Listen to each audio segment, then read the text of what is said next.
¿Cómo están ustedes?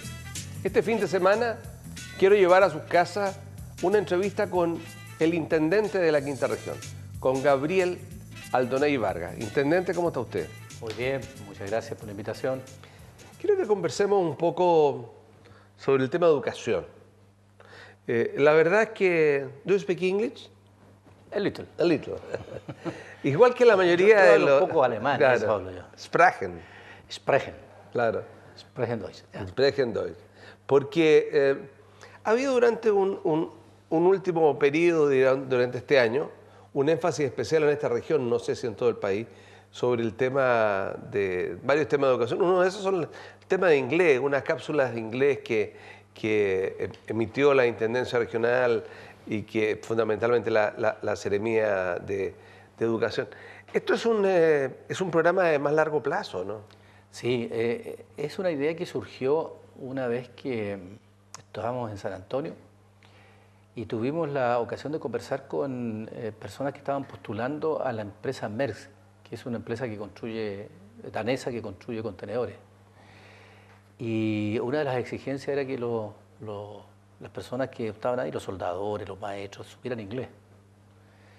Bueno, ya empezamos a dar vuelta de por qué no hacíamos algo que fuera un sello en la región, ¿no? Y inventamos este programa que Go For Valparaíso, que en el fondo es ayudar a las escuelas públicas a fortalecer la enseñanza del inglés en un proyecto de largo plazo que permita que la enseñanza del inglés se transforme en algo que finalmente redunde en que los niños y niñas, los jóvenes, sepan hablar fluida y entender fluidamente el inglés.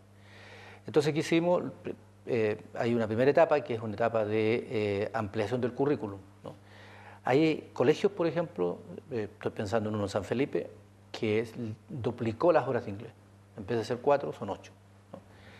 Y se instalaron bibliotecas, se instalaron laboratorios, ¿no? Se reforzó la capacidad de los docentes para enseñar inglés. Vi tutores extranjeros, me tocó ver en la inauguración de un programa. Exacto. Habían inclusive unas niñas orientales, australianas, norteamericanos. Sí, sí. Son personas que están estudiando en Chile y que hacen este tipo de trabajo, ¿no? Que como tienen la lengua materna, el inglés, ¿ya? Sirve mucho para que los niños aprendan más fácilmente y de manera mucho más correcta en el sentido de la manera de hablar, por ejemplo, ¿no?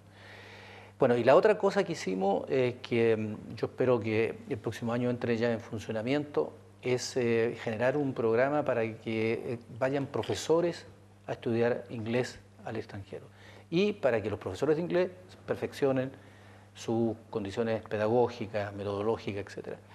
Porque la idea, o el sueño más bien, ¿no? Es que los niños, por ejemplo, no tengan inglés solo como un ramo, sino que existan ramos que se enseñen en inglés, ¿no?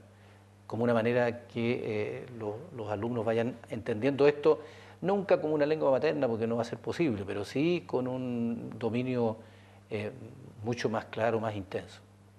Hace, me imagino, unos 64 años, usted entró a primero básico. Sí. No, 64, bueno, supongamos. ¿65? A primero básico, yo estaba... Primera preparatoria. Estaba ingresando a la universidad yo.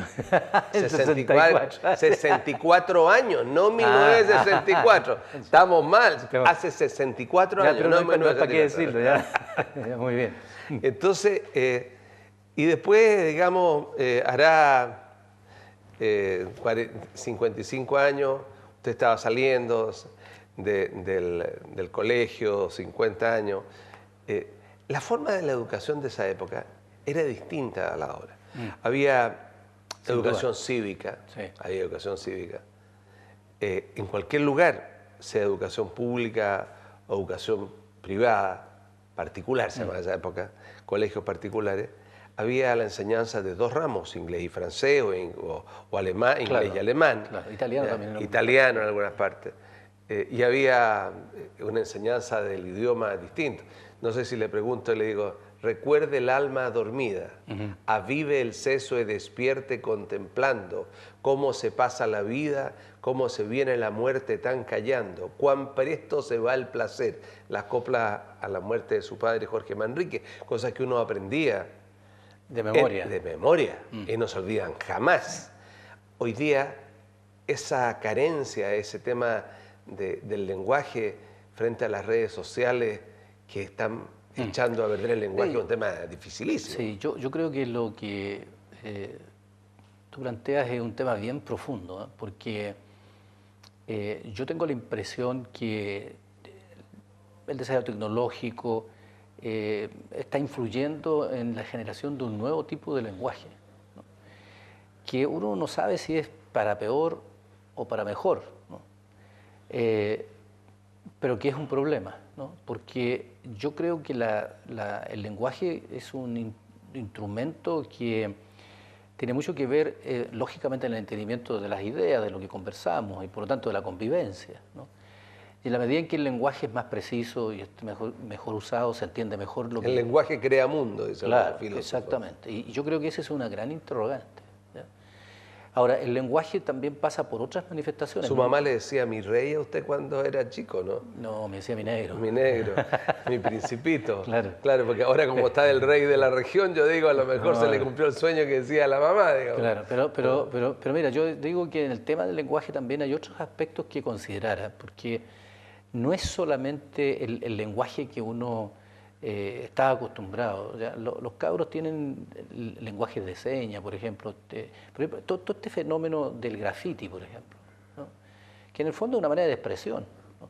Que a mí me molesta, quiero decirlo, no estoy defendiendo esto, o sea, esto que esté las calles llenas de... Eso no es graffiti. ¿Ah? Hay Claro. graffiti, es otra cosa. Exactamente, digamos. porque el graffiti es verdad, Claro, el graffiti tiene una expresión de el arte. graffiti es arte. Claro. Y a mí, aunque no entienda muchas veces, me he acostumbrado ya con una hija arquitecto, digamos, es verdad. a tratar de entender un poco lo que... Pero sí, eso no es arte. No. Claro, hay graffiti en Valparaíso, hay Hermoso. Hermoso, Sí. claro.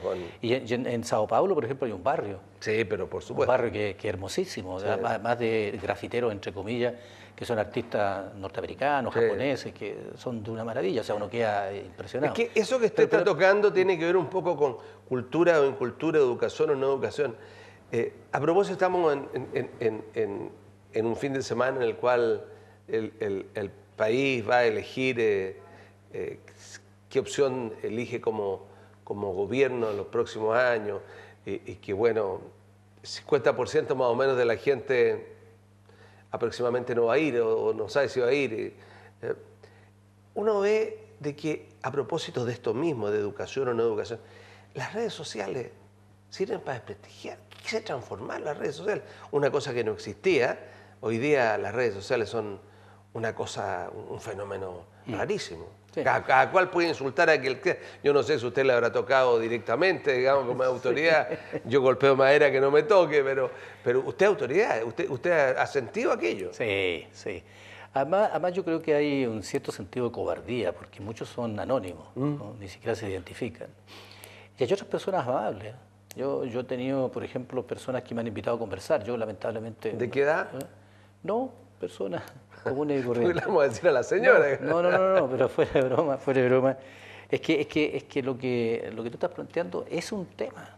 ¿Ya? Es un tema. O sea, Se ha perdido se pierde el respeto. Claro. Y entre los jóvenes como que, como que se da por aceptado de que es normal. Sí. No, y además que es un comentario que no tiene como consecuencia una responsabilidad, que yo creo que es lo más grave. ¿Ya? Porque a propósito del lenguaje, el lenguaje es una expresión de compromiso. ¿No? O sea, cuando yo digo algo es porque estoy transmitiendo al otro algo que es un compromiso. O sea, puede tener un compromiso de diversas cosas. Por ejemplo, cuando uno le declara a la polola algo o a alguien que quiere le está diciendo algo. Ya no existen las pololas. Ya. No, pero está bien. Pero cuando vaya a trabajar, uno, en fin, o cuando uno hace un discurso, siempre es un compromiso, ¿no? Pero yo tengo la sensación que las redes sociales utilizan el lenguaje sin llegar al compromiso. Y por eso muchas de ellas son anónimas. Y por eso pasa lo que tú dices en el sentido de que hay mucha falta de respeto, mucha poca consideración por quien está siendo afectado por un comentario. Y el uso del lenguaje, además, este tema del chat, y también es un tema que hay que ocuparse en términos de los programas de estudio, en términos de la educación. cómo se pierde el uso del lenguaje, la verdadera ortografía, cómo se usa por acortar, digamos, se eliminan palabras, sílabas, Claro. etc. Y en algunos casos se usan signos, además, Sí. claro. Bueno, por eso digo, este es un gran tema que enfrentar y yo creo que la educación chilena, como toda la educación del mundo, va a tener que adaptarse. Ahora, yo tengo la impresión, claro que, insisto, es la impresión, ¿no?, que este es un fenómeno que está más acentuado en Chile, no sé si en Argentina, Perú, en otros países de América Latina, porque no lo sé, pero yo, por ejemplo, cuando he estado con personas que viven en Alemania, por ejemplo, hay un cambio, pero no es un cambio tan notable como este, ¿ya? Sobre todo en aspectos como los que estamos hablando, el grado más bien de independencia o más bien de criticidad respecto a este tipo de instrumentos. Pero bueno, es el mundo que estamos viviendo y es el mundo al cual hay que responder, ¿no? Pero yo también creo que en el tema de la educación, Rodrigo, hay otros asuntos que creo que hay que considerar. Yo creo que La distancia, por ejemplo, entre lo público y lo privado, ¿se ha aumentado o se ha disminuido en relación de...? Yo tengo la impresión, por lo menos, tenemos generaciones más o menos cercanas, usted un poquito mayor. No mucho, pero la distancia que había entre... Es que lo poquito ya ni se nota. Ya ni se nota. En que había entre lo público a decir verdad, cuando nosotros éramos niños o jóvenes, la educación pública era de calidad. Sí. Y de hecho, los exámenes, la gente, muchos que nos ven ni siquiera lo van a saber, los colegios particulares eran examinados a fin de año por los liceos fiscales, Sí. claro, Sí. en la década Y de eran muy 50, pocos. 60, y eran exámenes difíciles, claro. Bueno, es que eso también es un tema que redunda en el problema de fondo que estamos hablando, porque es cómo la sociedad se va adaptando o cómo los instrumentos, en el caso de la educación, se van adaptando para dar cuenta no solo de la realidad en el corto plazo, sino que la realidad en el mediano y largo plazo. Y lo público tiene esa gran, o debería tener, o debe tener esa gran diferencia, que su percepción o su visión o su horizonte no es un horizonte de corto plazo, es un horizonte de largo plazo, ¿no? Mientras que el privado, y esto es legítimo, no es una crítica ideológica ni mucho menos, en general el privado tiene plazos distintos, tiene horizontes distintos, ¿no? Y eso se va a ir acentuando porque en general el privado cuando tiene un negocio, insisto que a mí me parece que esto es absolutamente legítimo, ¿no?, es un modelo de negocio que va a ir cambiando muy rápidamente, ¿no? Las personas buscan, por el cambio tecnológico, etcétera, otro tipo de producto, otro tipo de servicio, ¿no? Y por lo tanto las estructuras empresariales también van a sufrir crisis en esto o van a tener que adecuarse, ¿no? Y por lo tanto, cuando hablamos de educación no podemos hablar solo en ese ámbito de tiempo, sino que también en un tiempo de más largo plazo, ¿no? Y tiene que ver también con otra cosa que yo creo que desde el punto de vista público con lo privado tiene una diferencia. Y perdónenme que insista en lo legítimo que son ambas cosas, ¿no?, porque a veces algunos anteponen una cosa sobre la otra, ¿no? Es el carácter inclusivo, es decir, lo público es lo que es inclusivo. Y si volvemos a recordar los tiempos de nuestros estudiantes, por lo menos en mi caso, yo en el Liceo Limache tenía el hijo que era dueño de una tremenda hacienda al lado de un campesino, ¿no? O sea, tiene como ese sentido, ¿no? Y no segrega en ese sentido, ¿no? Y yo creo que precisamente este aspecto de lo que debería ser el desarrollo de la educación es un tema que genera las bases de una sociedad mucho más equitativa, que genera más equilibrio, ¿no?, en las relaciones entre las personas.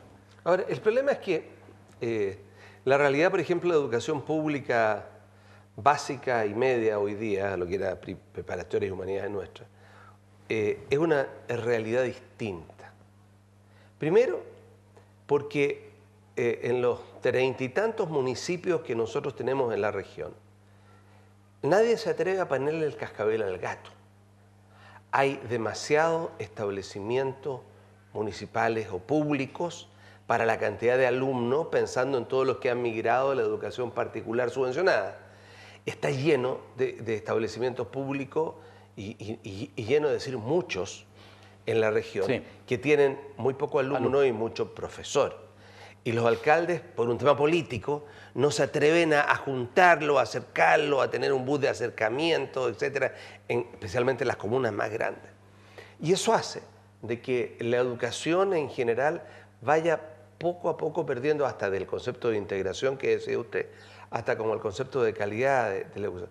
¿Cómo cree usted que puede afectarlo esto con la nueva educación pública o desmunicipalización que a la región le va a tocar en 2, 3 años más? Bueno, el tema de la desmunicipalización es un proceso que se va a llevar a cabo en un tiempo no corto, ¿no? Porque las proyecciones son al 2025. ¿No?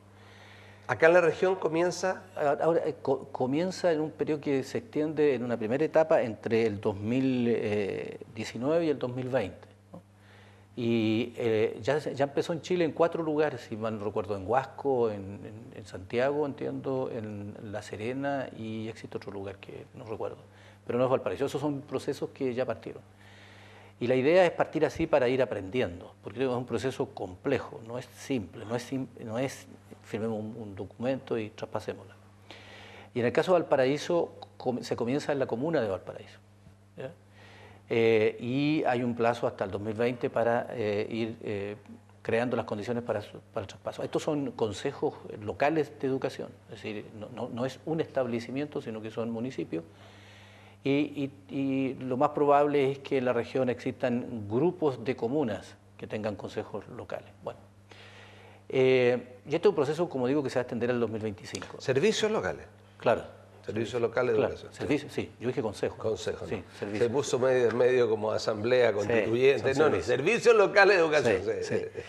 Ahora, el proceso de desmunicipalización precisamente va a tender a resolver en parte esos problemas, ¿no? Porque... ¿Qué se hace, por ejemplo? No sé, probablemente usted no va a estar porque yo creo que cuando termine este gobierno usted se dedicará a otras cosas, digamos, porque el tiempo pasa la cuenta y además usted tiene su propia actividad privada.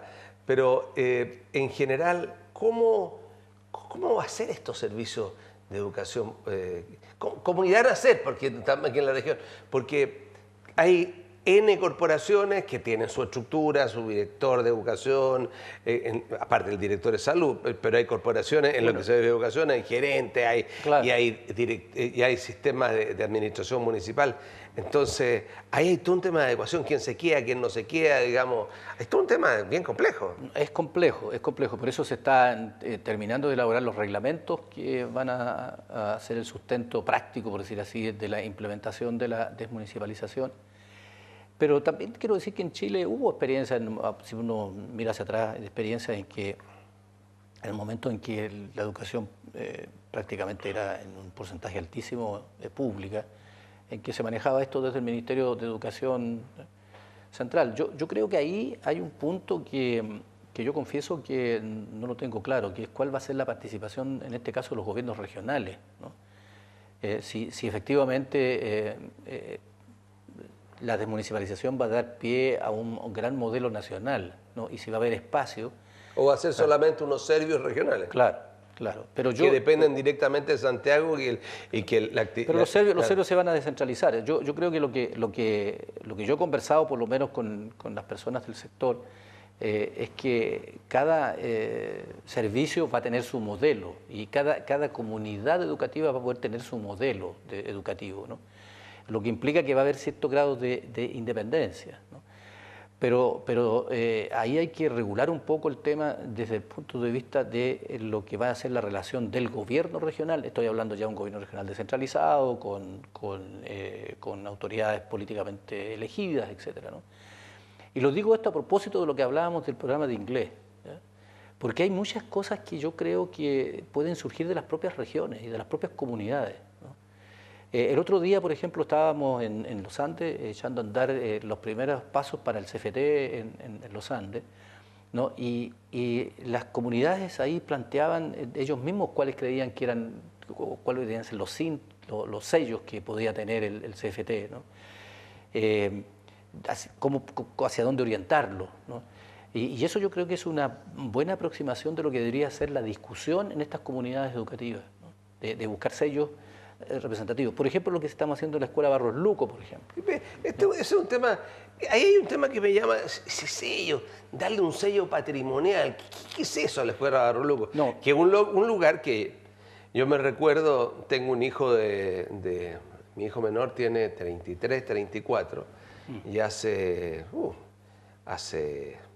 20 años atrás, él estaba en una selección de básquetbol regional, en un campeonato, o en un campeonato de sub-15, y alojaron ahí en la escuela, digamos, cuando la escuela era muy bonita. Sí. Pero hoy día es un monstruo, es un paquidermo semidestruido. ¿Cuál es el sello patrimonial? ¿Mantenerlo como estaba antes? No. A ver, primero lo que nosotros estamos haciendo es recuperando una escuela pública que fue un sello en Valparaíso, o sea, una referencia, ¿no? En un edificio que tiene características patrimoniales que está deteriorada por el terremoto, pero que no tiene ninguna duda. Por lo tanto, lo que se va a hacer ahí es recuperar la infraestructura del colegio, pero además se va a hacer un trabajo para que los planes de estudio, las actividades generales del colegio, fuera de cumplir con los requisitos que exige el Ministerio de Educación, tenga una orientación particularmente hacia la enseñanza, la promoción del concepto del patrimonio. ¿Cómo? Bueno, a través, por ejemplo, de talleres, a través de trabajos de investigación de los alumnos, a través de abrir el colegio para que la ciudadanía pueda ir a cursos de patrimonio. La idea es, por ejemplo, que existan talleres de restauración, por ejemplo, ¿no? ¿Pero eso va a ser la escuela Barros Luco, va a ser escuela básica o va a ser un establecimiento básico y medio? Yo entiendo que va a ser un establecimiento medio, no estoy seguro, pero va a ser un colegio que va a tener como 500 estudiantes. ¿Ya? Por lo tanto, yo pienso que va a ser medio, no lo tengo claro. Pero lo que sí tengo claro, o sea, solo medio va a ser de todas maneras, ¿no? Lo que sí tengo claro es que la preocupación esencial del colegio es valorar en la formación de los estudiantes y en la transmisión del mensaje educativo hacia la sociedad el patrimonio. Ahora, ahí me parece fantástico por lo que es físicamente, pero vuelvo a lo que le pregunté al principio. Valparaíso tiene muchísimos establecimientos educacionales, casi uno por cerro. Unos enormes, qué sé yo, otros menos grandes, de todos tamaños, de todos variopintos completos, y no hay alumnos para eso. No, pero ojo, ¿Cómo se hace para aquello? Ojo, mire, aquí hay una cosa bien interesante, que es distinto al caso de otros establecimientos educacionales donde ocurre lo que se señala. No, que gente va a querer ir ahí a la escuela de Barros. Pero es que lo que pasa es que el centro de exalumnos, la comunidad educativa, los profesores... No, se ha visto, hay una mujer, una exalumna joven, sí, o no tan joven, mejor que nosotros, más joven que nosotros, digamos, sí, que es una mujer muy potente, y la hemos entrevistado acá, sí, y que está detrás de aquello, sí, que es admirable, loable, sí. Sí, pero detrás de ella está la comunidad, Sí, o sea, claro. están los apoderados, yo he estado en reuniones con ellos. Ellas tienen una relación con el colegio de mucha afectividad y compromiso, ¿no?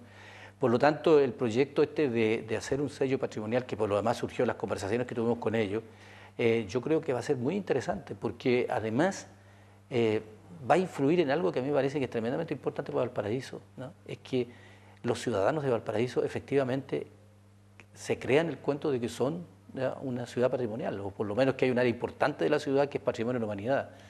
Porque al final se podrán arreglar los patrimonios, se podrán arreglar los barrios, podrá dar una impresión enorme. Pero las ciudades son patrimoniales cuando el ciudadano común y corriente, ¿ya?, así lo cree, ¿no? Y siente orgullo de eso. ¿Y cómo se empapa aquello?